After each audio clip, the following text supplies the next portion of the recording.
Your stories don't define you. How you tell them will. Hi, I'm Sarah Elkins, your host and chief storymaker of Elkins Consulting. Many of my clients reach out to me because they're in transition. Their children are hitting milestone ages. They want more from their work. They're hitting a big number birthday.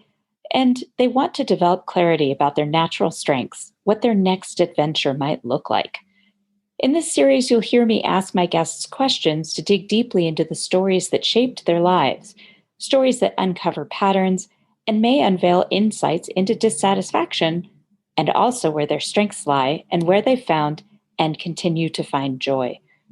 This podcast's intention is to have listeners think of their own related stories and how they tell them, discovering the internal messages that are limiting their success, and discovering how to shift their stories so they become positive life lessons to move them forward.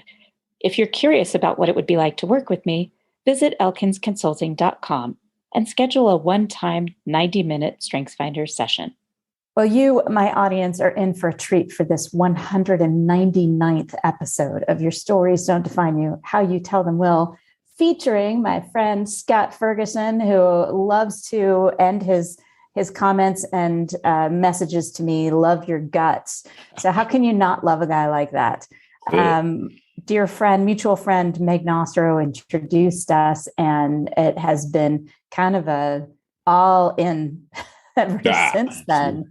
So Scott, welcome to the show. How are you? I love your guts. I love.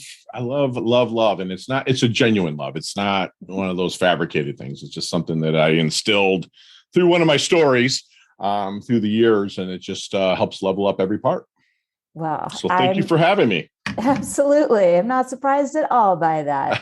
And I'm a big believer in love. I think that, and I've said this many times, love is easy. Like is hard. True. It's true. Very true. I can love anyone. Liking them is a whole other story.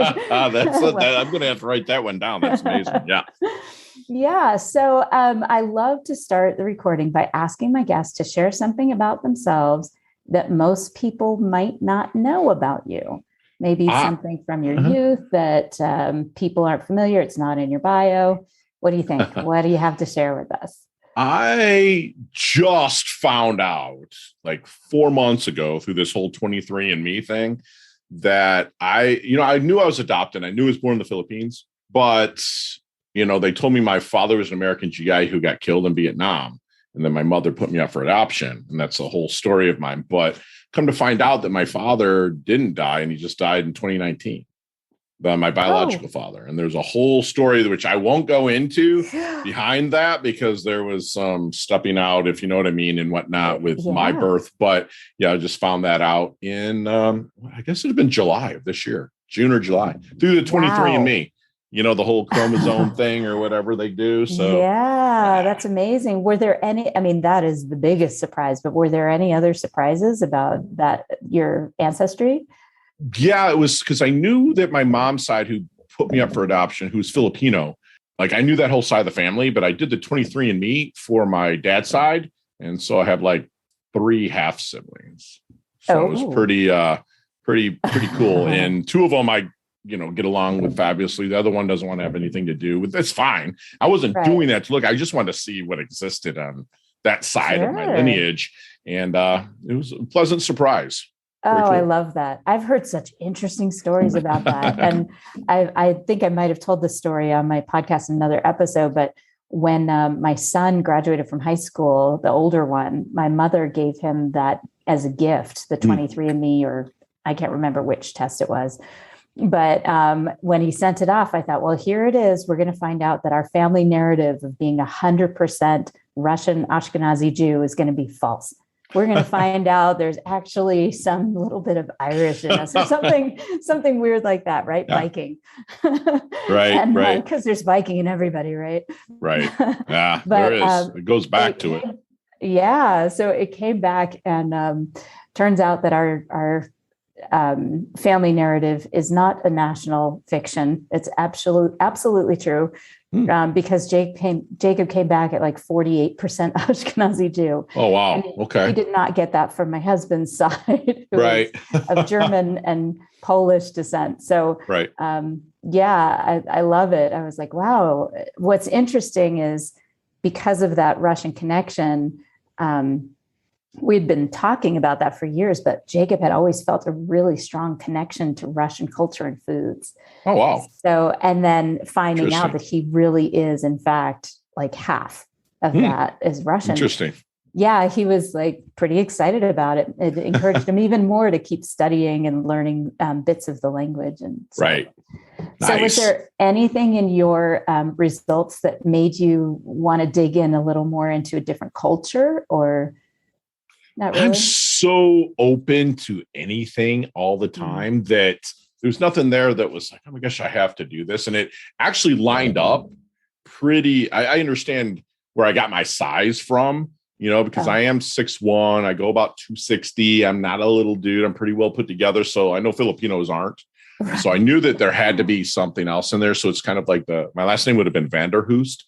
So whatever that is, Dutchy or something like that. I was going to say Netherlands. Yeah. So it's like, I got the European, I guess, size out of that. You got the Viking. Yeah. Viking. So yeah. So the Viking size and the Filipino colors. So I always wondered where that came from. And also I have like a little bit of red, burgundy or auburn in my hair every once in a while. So it's pretty cool to see that. So, but yeah, it was just something I wanted to do. And I'm not the type that's like, oh my gosh, I have to know. I just did it for, curiosity, for fun, so it's good. That's I'm very so content. Cool. Yeah. Oh, I love that. That's a great beginning to our story. Yeah.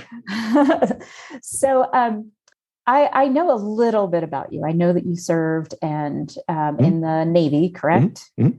And I know that you were adopted and that you joined the Navy. It was right out of high school, right? Correct. Yep. So, and now I'm curious, when you think back on that day of deciding to enlist, my son just went through all that. So he's going to leave in April so I remember that, to serve. Yeah. And so I know that when he first started talking about doing it and then actually signed the contract, I know where he was in his head. And I'm curious where you were in your head. Do you remember that moment? Or what it was is, I was a pretty good athlete in school and I was getting letters from colleges and whatnot. And I ended up thinking that like a 1.6 grade point average would cut it. And it didn't. And my dad's like, dude, you're not living at home unless you pay us mad amounts of rent and, and whatnot. My dad is, pretty hard nosed guy. And I thank him for it now, but just in a sense, out of resentment, I was just like, you know what? I don't want to be around here. I grew up right out in a suburb of Detroit, and I just was like, man, there's more out there. And with me being, kind of a Pisces, a water sign, I was always intrigued by water and getting near it. And I'm looking at the Atlantic Ocean right now, like literally at my place here in Juneau, Florida, Juneau Beach. And so I was drawn to it, and I was just like, the military could take me places and, they're going to pay me to see the world. So I talked to the Navy recruiter, and from there I ended up, signing up because I was 18. It was getting towards the end of my senior year of high school and didn't tell anybody. And I just kind of woke my dad up and said, hey man, I need you to take me to the recruiter. He's like, what for? And I'm like, well, I'm leaving today for boot camp. And that was it, man. That's how it went down. So you didn't actually finish your senior year? I did. Okay. I mean, it was after my senior year. Like I graduated June 10th. I did graduate. Talked to my fourth period teacher, Mr. Seaman, in all names, to sign off on my graduation to pass me. And he's like, why should I pass you? I'm like, I'm going, to the military. He's like, oh, done. So he signed it. I showed him my enlistment papers and he signed it. And awesome. I graduated June 10th of 1990. And I entered boot camp June 25th. I literally left June 11th to go on a trip, came back the 23rd. And my dad's like, good, hope you're ready to get a job and pay rent. I'm like, yeah. And then on the 24th, I woke him up. So I got to go to boot camp. What did he say? That's how it went down.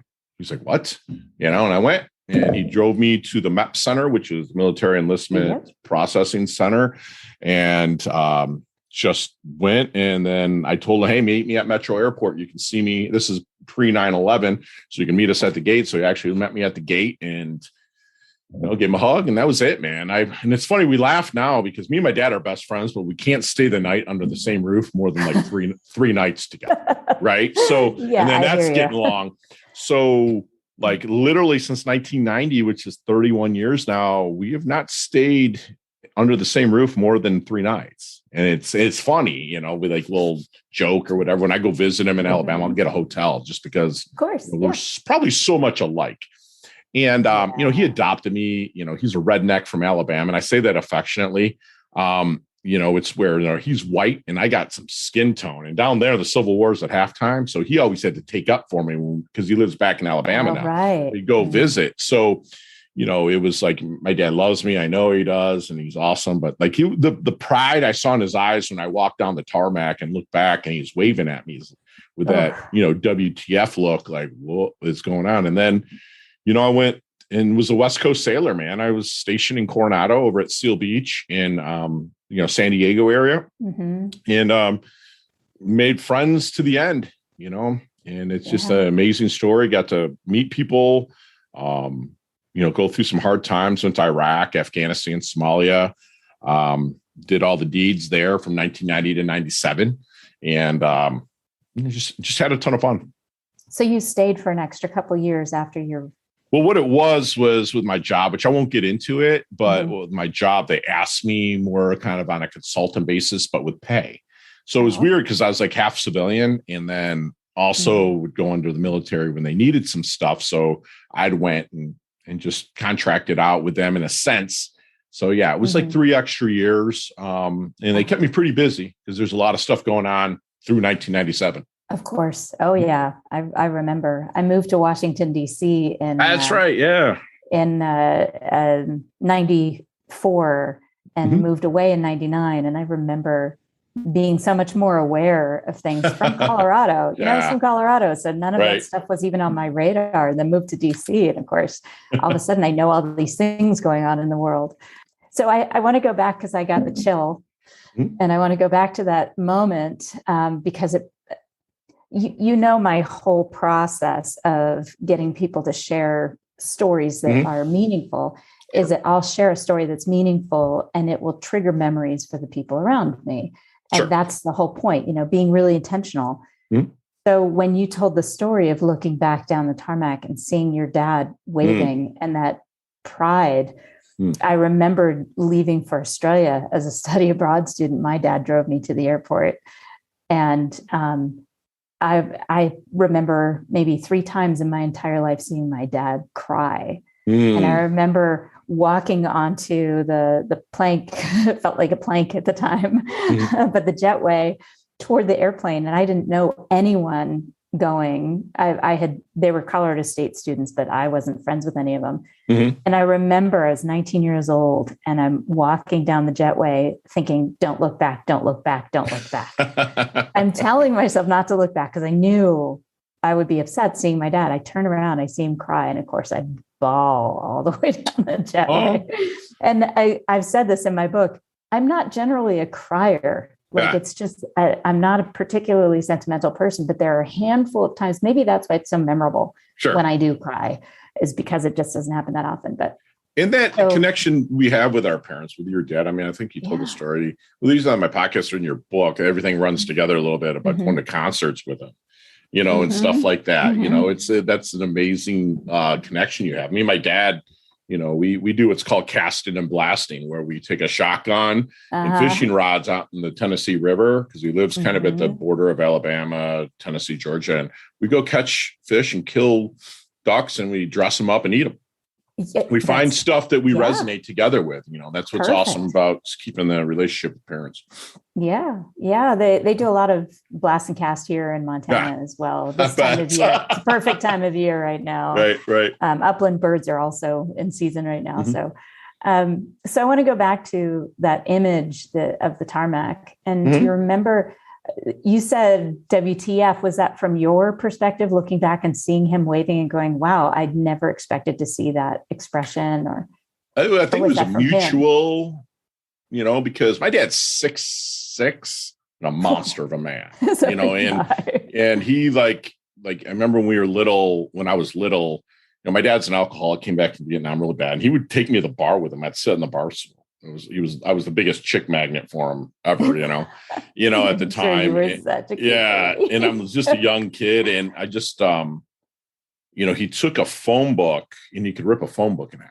Like literally with the pages, the sticky, if you're old enough to know what a phone book is, they're about 5 inches thick and they had like waxy paper on the outside. You could rip in half. So, just seeing him, and I know you're not watching on video, people, but he's just smiling and looking at me down the tarmac, waving. I just turned around and I'm scared poopless, because, dude, I don't know what's going on. I'm going into boot camp, dude. And, just saying, all right, man, that's cool. And, I remember the story he told me before I got on the plane. He's like, okay, man, you remember my GTO that I had?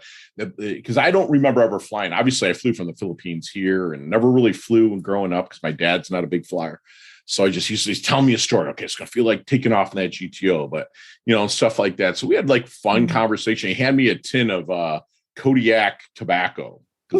I dipped at the time and, handed that to me and said, here you go. And I'm like, man, this is contraband. I remember leaving that on the airplane because I was like, I ain't going to boot camp with this, so, right. But it was a, like an amazing experience. And like you said, yeah, it's pretty cool that he, we joke about that morning all the time, how it went down and the pride and the relief knowing he didn't have to carry a kid any longer, just because I got 3 hots. Youngest? No, I'm the oldest, and, so it's like, I got 3 hots and a cot, 3 meals a day and place to sleep and got paid. So it was like, my dad's like, awesome, so that's an extra right. something a month that, me and mom can kind of do. So yeah, absolutely. Wow. So do you remember your recruiter? Were you kind of close with that person at all? I was, I remember exactly what he looked like, but I couldn't tell you his name, but he was cool. My grades were terrible, but I tested off the charts, the ASVAB, and he's like, well, you can do whatever you want. And, I picked a certain rate, and then that all changed down the road. But, he was never pushy. He was a really cool dude. I remember coming back from boot camp and going to lunch with him and, stuff like that before, I went off to school, the A school that the Navy set me up with.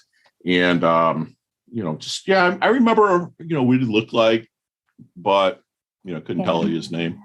Good guy. I had to ask because I'm thinking about my son's experience with his recruiters and one of them in particular. And I said, because he talked him into a job that was different from what he had originally picked based on his scores as well. His ASVAB score was really high as well. And I said, are you sure? I mean, do they get any benefit by you going into this other program? He said, no. Okay. Yeah, they do. They have to fill billets. Right. And that's their job. And that's a big billet to fill. So he said, well, I don't think so. But I said, okay, let me ask you this. You're a really good judge of character. He is now because of some trauma he went through a few years ago. So he's a really good judge of character. And I said, you're a good judge of character. Do you think that this man has your best interest in mind? Is he mostly concerned for you and doing what you want to do and doing it well, and that you're going to be satisfied with this? And he said, yes. I believe he's a good human and he has my best interest in mind. Gotcha. So okay. So that's why I asked about your recruiter, because I know this is going to be somebody, again, he may not remember the recruiter's name in 30 years, but he will definitely remember how he felt about him, and he'll have an image of this person in his uniform in his head, I'm sure.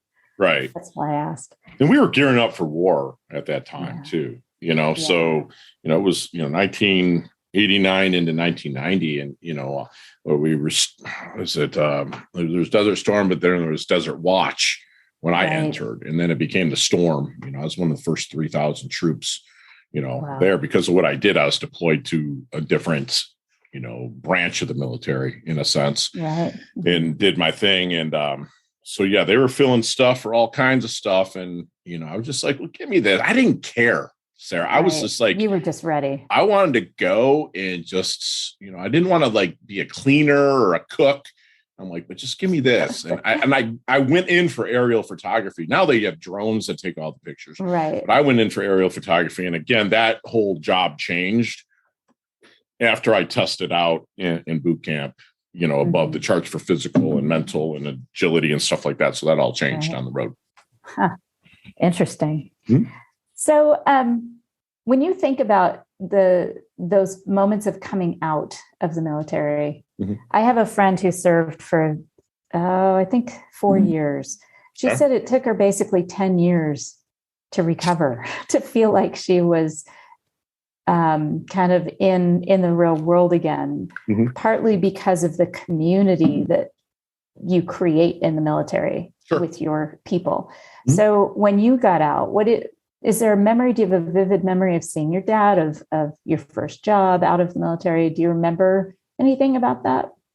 I went to work when I was in the military.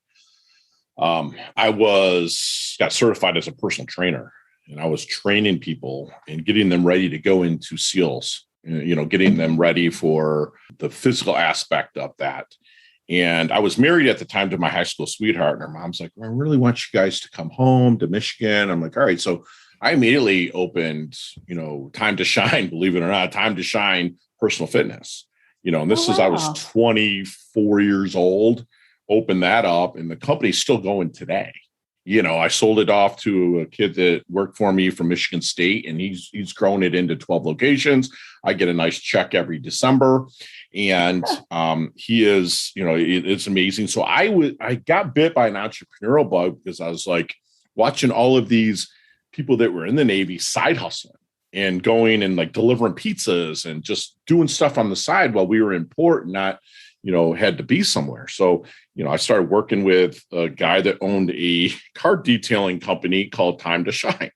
And so I started working with him cleaning cars. And I was like, man, this guy's making bank. And so like I always worked out and I wanted to help people improve their lives. And so started a Time to Shine personal fitness. And then, when I got back to the States, I built that up through 2001, 2002.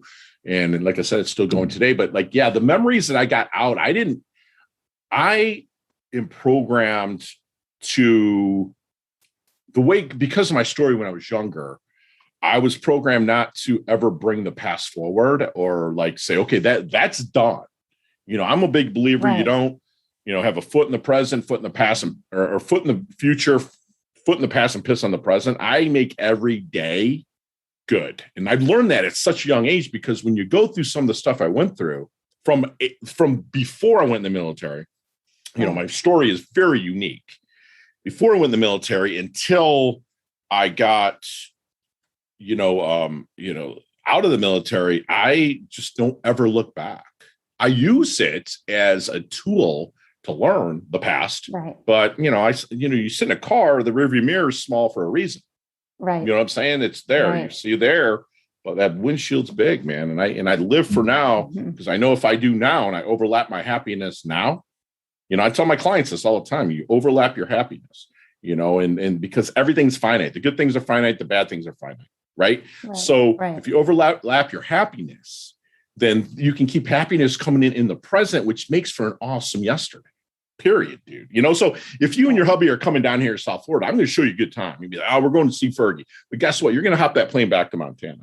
And that time of fun ends. It's finite. But you just overlap. Oh, we're going back to Montana. We get to see our chocolate lab. We get to go. Your husband's like, I get to go hunting. I get to go for long walks. Whatever. That's how I am. So yeah, I mean, it's the stories that I tell, and that's why your book is so awesome, because people need to hear it, is that the stories you tell yourself, you're not defined by them, like you say, you know what I'm saying? So like, I don't, like your friend, I don't know her and nothing against her, but she might live there in the past, trying to redo stuff in going forward. Dude, like what I'm doing right now, it's got to make for an awesome tomorrow. Because what I'm doing now is going to reflect back on my tomorrow, and I ain't got time for that crap. Oh my gosh, I think about that all the time, Scott. Right. I mean, when I have conversations with people who are talking about the regrets and I wish I had done this and I really want to do this. And I remember having a conversation with a woman back when I worked for the city, and one of my colleagues was just really unhappy in her job. And she said, well, what I really want to do is this sewing business. And she had this idea about a particular pattern. And I was like, oh my gosh, I've never seen anything like that. Show me. So she showed me one of her samples that she had sewn. And I was like, why are you not just spending some time making these and selling them on Etsy just to start? And she's like, well, I just don't have time. And I said, okay, friend, if I come back to you in a year and you are still telling the same story, then there's something broken. It is. Absolutely. So what are your 3 action items? What are you going to do tomorrow and the next day? Right. So that in a year, we're not having the exact same conversation. Right. Yeah. Yeah. So when you mentioned, and you don't have to talk about this, of course, but you mentioned that because of the way you grew up, you realized that you have to just keep being in the present and finding the happiness where it is. What was something that happened that kind of taught you that lesson, that you look back, you might not have known it at that moment, of course, but you figured it out as you look back and think, I don't want to go through that again. I don't want to be that person. Yeah. Can you think of a particular situation? Well, I was born in the Philippines. And again, I was born mixed breed. And at that time, mixed breed males, this is during the Vietnam era, right? So mixed breed males in the Philippines were very much frowned upon because, again, I told you how big I am. You get tens of thousands of kids, bastard children that are born where the service member just knocks a woman up and leaves. They were literally taking the males away from the mother and shipping them to Spain because Spain controls the Philippine Islands, right? So basically, luckily, I had a couple in the Air Force that was looking to adopt. So they started the process. So they take me literally from my mom, Conchita Cani, and get me a temporary passport, take me to the United States, because the woman who was going to adopt me, his father got sick and they wanted to just take me there. Well, her father dies. She goes schizophrenic. They can't raise me. So they dump me at an orphanage. Right. So I lived in an orphanage for a few years until finally, this? In California. Okay. Finally, my mother and father, who I call my mom and dad, who adopted me, were like, hey, we'll adopt an older child. They get it. It wasn't that much older. I was like 3. Right. And so they adopted me. And then it was a whole debacle there because they flew me from California to Cincinnati and they went to turn me over. And my dad got arrested thinking they were child smuggling. Right. And they're like, you don't want to adopt this child. This child's dark. You're white, and all kinds of stuff. So there was a whole holding period for me. Finally, they finish the adoption, or they get it to where they can take me home, which was that night, and drove me from Cincinnati back up to Michigan. And, they started the process. They went through like 8 years to make me become an American citizen. But during that 8 years, my dad went through 4 or 5 marriages. Okay. And they started, I had different moms. My dad was an alcoholic drunk, which I mentioned before. And again, my dad, I love him. He's my best friend, but he did go through this. And so I ended up going from household to household, just being passed around, which just put a huge chip on my shoulder. Of course. So nobody wants me. Nobody wants me, abandonment issues. And so then I was just like, man, I need to find a home. So I found it in sports. I was really good at it. But again, I didn't realize I had to keep a good grade point average to actually, play the next level. And so, that's when I went in the military, found that family. When I came out, I didn't hurt from the work side of things, but the relationship side of things, maybe like your friend did, it was tough, at first, because I felt like, man, I'm hung out to dry. I went through a divorce, from my high school sweetheart. And then, I met basically another woman who played professional sports, and she was basically me with a vagina. We were the same person, so we didn't get along. Right. But you had so much in common. Yeah. Right. So we didn't get along outside of an area in a relationship. And so, I was just like, man, so I'm alone again, then come to find out, I asked my friend who's a private investigator to find, my family, which I didn't know and I didn't want to. And I found out that I have a whole Filipino side of the family in Jersey. And come to find out, I have a twin sister named Jovi, who my mom kept. Because it was male mixed breeds that were frowned upon. She saved my life, but still kept and raised Jovi. And, I've been a real estate broker since 2000. I've always had a license. I deal in luxury real estate here in South Florida. And she happens to be a realtor in Jersey. So like the story that I got was sought after by Oprah Winfrey. It was sought after by Montel Williams, Ricky Lake, Sally Jesse Raphael back in the 90s. And I just wasn't really ready to tell it. But now it's because I've used that as such rocket fuel, as my good friend C-Rock would say, rocket fuel, another platform to really level things up. I can help people because I've been there. I've walked the walk. I've talked the talk. I've leveled myself up to a point. If you want to talk monetary success, I live on the ocean. I drive nice stuff. I do nice things. I go where I want. I do what I want. And I eat dinner and meet with Tony Robbins and Gary Vaynerchuk and stuff like that. But I also have so much love. I do what I love in the service of people that love what they do, what I do. You know what I'm saying? It's true love. That's why I say I love your guts. It's true. It's true because I do what I love and people notice that I do what I love. My team at Time to Shine today knows that I do what I love. And I do everything for the intention, not the attention. I could give it two craps about getting attention on myself. I want to make everybody else shine, hence the name of my company.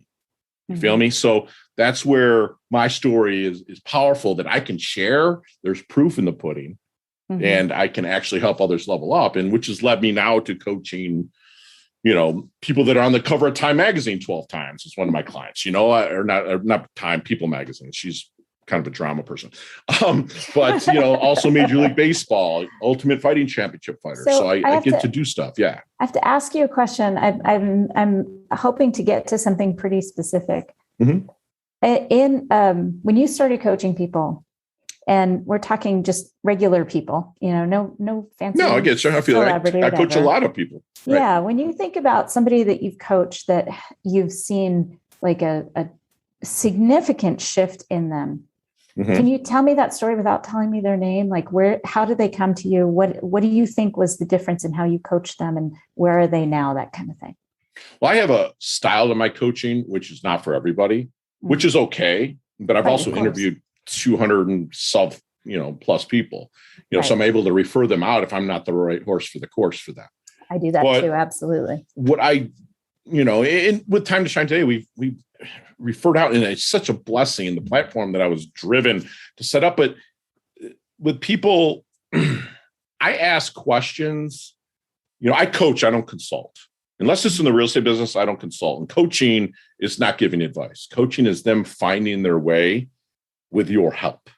You give Tom Brady the play, he goes and executes it. You don't execute it. You just help him, give him a little bit of a playbook. Give him 3 or 4 plays to pick from. So I do everything through very powerful questions and questioning. And then we devise a plan together to help them level up, make them limitless, make them relentless, make them go forward. So to answer your question, when I take people on, one, they've got to fit my way, and it's not a bragatory, it's not an ego thing. It's just, I want you to succeed. And if I'm not the right person, if you need to be back scratched and it's okay, kumbaya, I'm not your guy. I'm the guy that let's level up. Let's go kick some butt. Let's go make this happen. We're going to do it from a place of service. We're going to make people smile. We're going to do it from a place of love. And that's what we're going to do. And that's how we're going to build your company or rebuild your vision for where you want to get to as a person. So, yeah, I have clients of all aspects. You worked with. What's that? When you think about one person that you've worked with, what's the image that pops into your head? The one person I've worked with. No, for one person.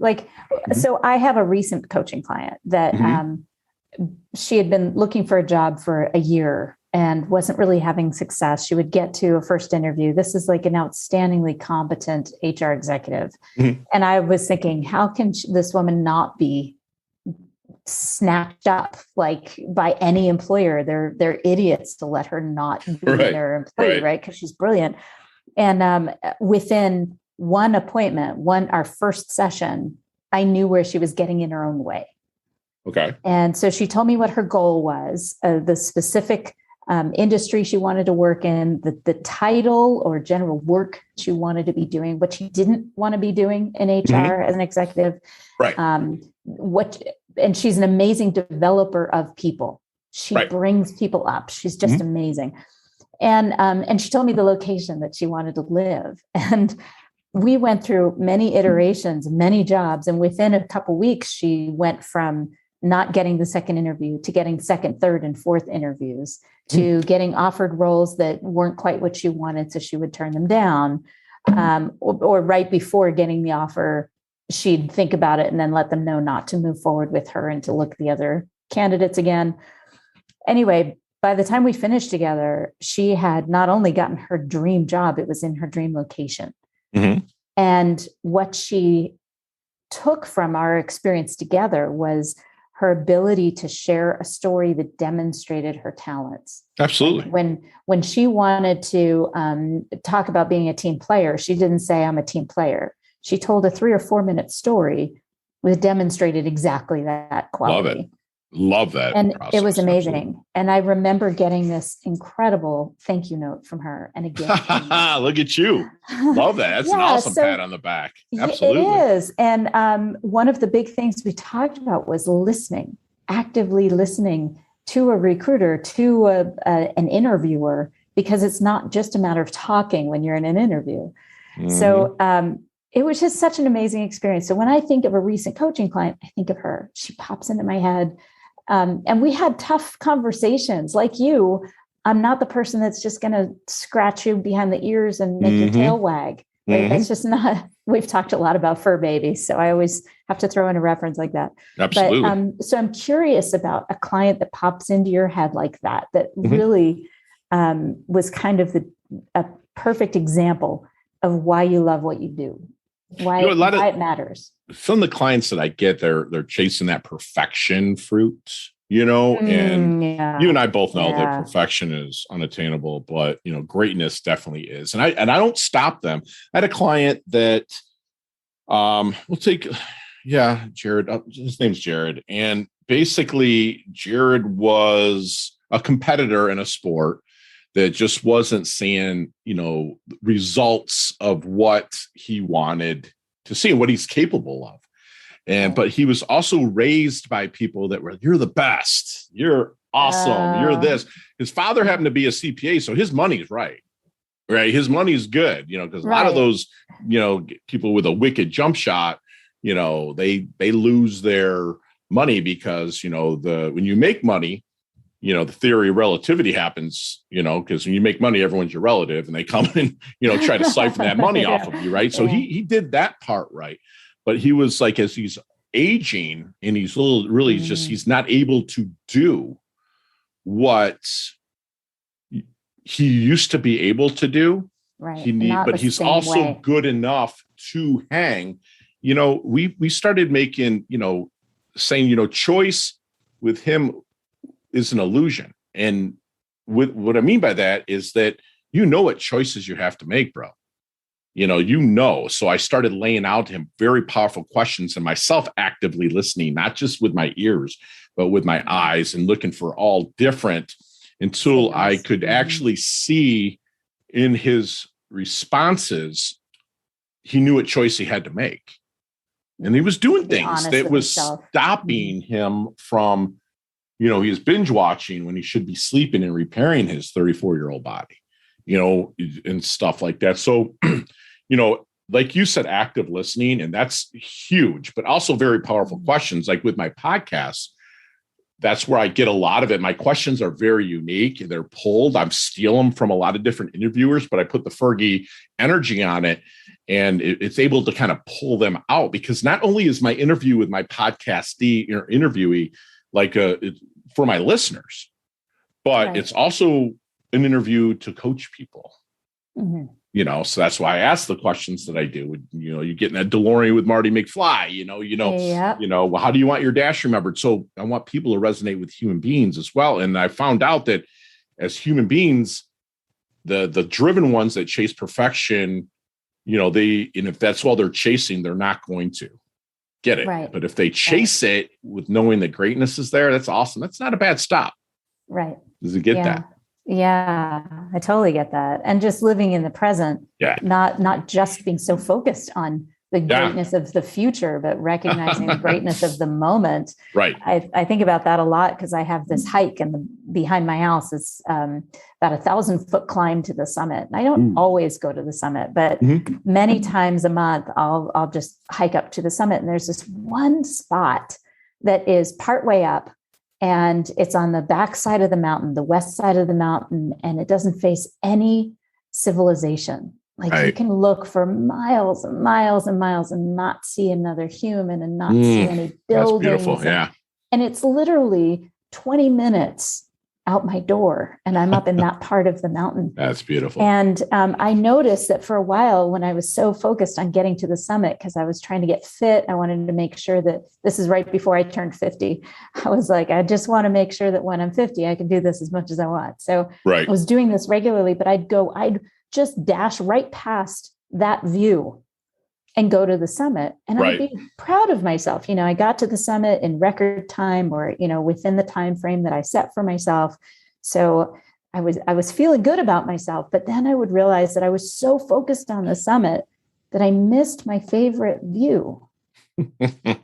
Like what the summit is beautiful. It's always beautiful when you're at the top, but getting part way and recognizing those moments, I think is just, and I think that's what you're saying is that if you're constantly striving for perfection, you're not seeing the greatness along the way. The journey is where everything is. Exactly. Everything is there, you know, and a lot of people want that summit, like you said, right? But they don't want to put the work in to do it. And that's where, as a coach, you know, I break things down inch by inch. It's a cinch. By the yard, it's hard. If you just tried to scream up that mountain, you know, you might make it, but it'd be a lot harder than if you're just to kind of plod along and enjoy that process, the people you're going to meet along the way, and then the summit's experiences. More meaningful. Yeah, absolutely. Right? Absolutely. And you can get to the summit, but if you haven't enjoyed the journey along the way, then you have to. It's not as meaningful, right? I got to the summit. Then your next thing is like, well, what's the next summit?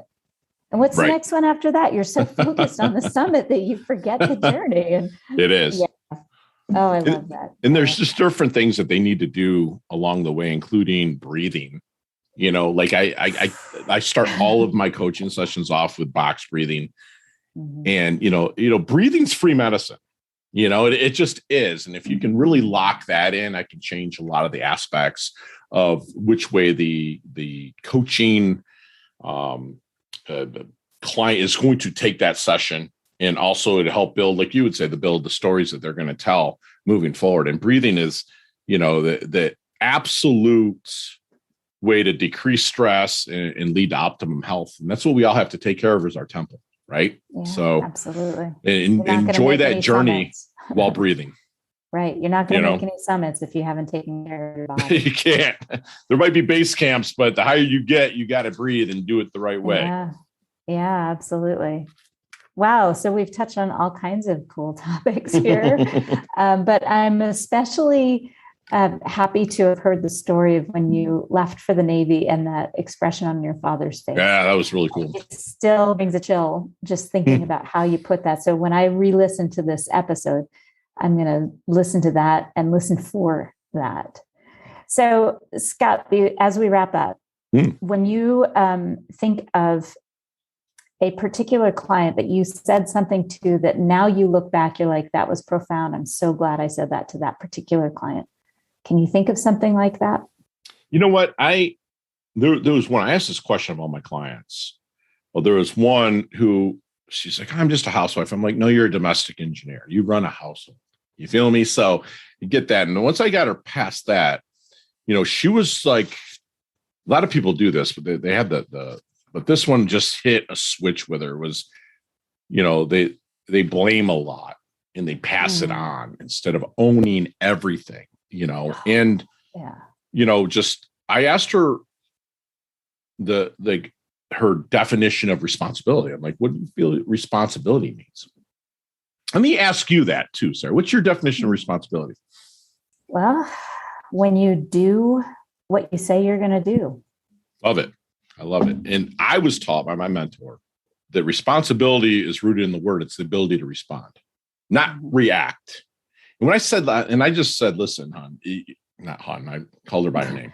You know, I'm glad you weren't condescending. Yeah, you don't want to do that. No.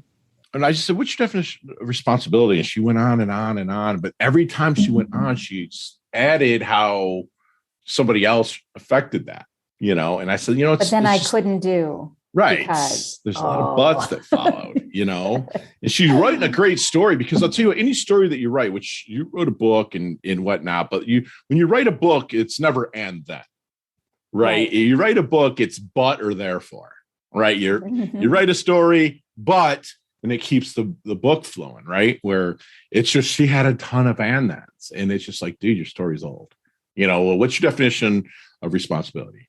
And she just has said, you know, she didn't know what to say. She kept on blaming. I'm just saying this ability to respond. She took that, she wrote it down, and she came back and said, Scott, every time something happens now, I figure out a way to respond to it.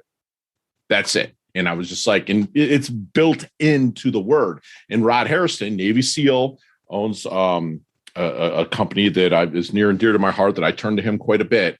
You know, he told me that because I was a blamer. I was a person that didn't take responsibility. And I was able to do that. So yeah, that's just one woman. And now I'm happy to say she's a rock star on the stage, getting awards at her network marketing company. You know, they pay for her car, you know, and stuff like that. And it's just, it's pretty cool to see, you know, and she gives me a lot of clout. She gives me people, she sends me people to coach all the time, you know, and I'm just like, I love you, but I just, you know, I like, you should be coaching them, you know, if they're in your downline, you coach them and I can help you with that, you know? So, but yeah, she's amazing. So that's one story that it's amazing. And, you know, her husband, you know, gave me an awesome gift in the mail because I gave them a certain part of their life back, you know, intimacy wise. And which is really cool, you know? Yeah. So it's the rewards on it and the ability to be able to mentor people, you know, from my stories that I've had and that I've told in my life and that I've actually went through. I mean, I just believe that the more you mentor, the more immortal you become. Right. So it's like, you know, you want to carry out your name, mentor as many people as you can. Everybody's like, oh, it's not me. Yeah, it is, dude. Yeah, it is. I mean, I want a library named after me. You know, I want some stuff, you know, and I do a lot for the community, especially veterans and stuff with mentoring them as they make that transition from that into civilian life and stuff. So, you know, it's like a mentor and help and love as much as you can. Yeah, it's a legacy. I think in terms of if I were gone tomorrow, what would be said about me? And for the last few years, the last 5 years, I've gone to a lot of funerals, unfortunately, a lot of funerals. We lost my father-in-law, then we lost two dear friends, and we lost my dad and a dear musician friend that we love. It was like all in a row. And then I went to one more funeral in late 2019, my friend's mother. And the words that people were using to describe her were absolutely magical. Right. And all I could think of was, that's what I want.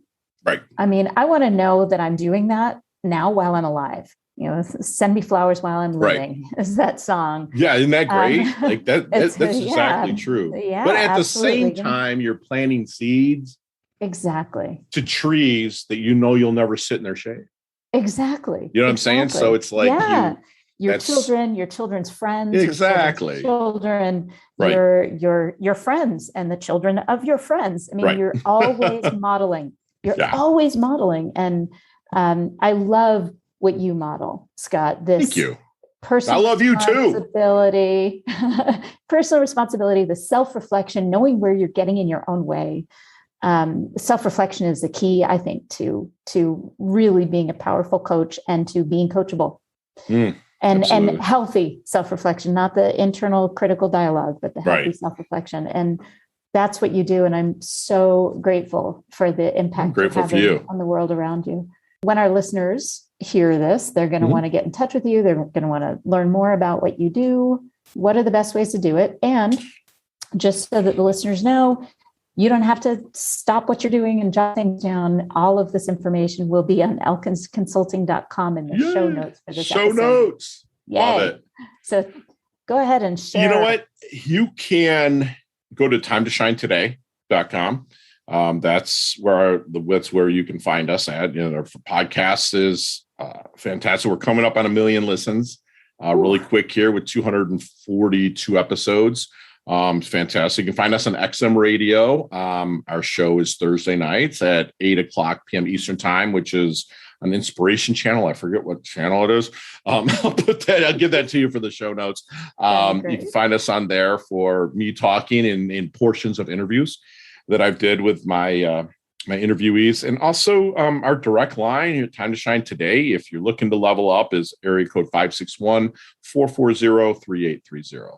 And you will get through to somebody. You'll have a recording of me that I change my dates every single day of what day it is. So that we're live, we're on point. And, if you're facing anything that has to do with wanting to take your life, my little brother killed himself. So please reach out, because we can put you in touch with the right counselor that can help you with that. So again, it's 561-440-3830. I'll definitely put that down in the show notes. Thank you. And to all our veterans, including you, Scott, and soon to be our son, thank you. Thank you for your service. Thank you for your sacrifices. And thank you for being models for each other and for the rest of our communities. And I appreciate you. And I want everyone to remember, don't take life too seriously, because you'll never make it out alive. Have fun, live, love, and laugh every single chance you get. And I love your guts, Sarah. I love your guts too, Scott. Are you ready to start your story portfolio so you have the right story ready to share when the opportunity presents itself? When you're ready to get started, my book, Your Stories Don't Define You, How You Tell Them Will, is available in all the regular places, and the audiobook version is available on Google Play and on my website, elkinsconsulting.com. As a special bonus for listeners, the audiobook includes 2 songs recorded by my band, Spare Change, in my living room in Montana. Also on my website is a free podcast interview checklist. It's available to download to make sure you make the most out of your next podcast interview. If you enjoyed this podcast, please feel free to rate the podcast and leave a review, and let me know that you've done it so I can thank you properly. Thank you.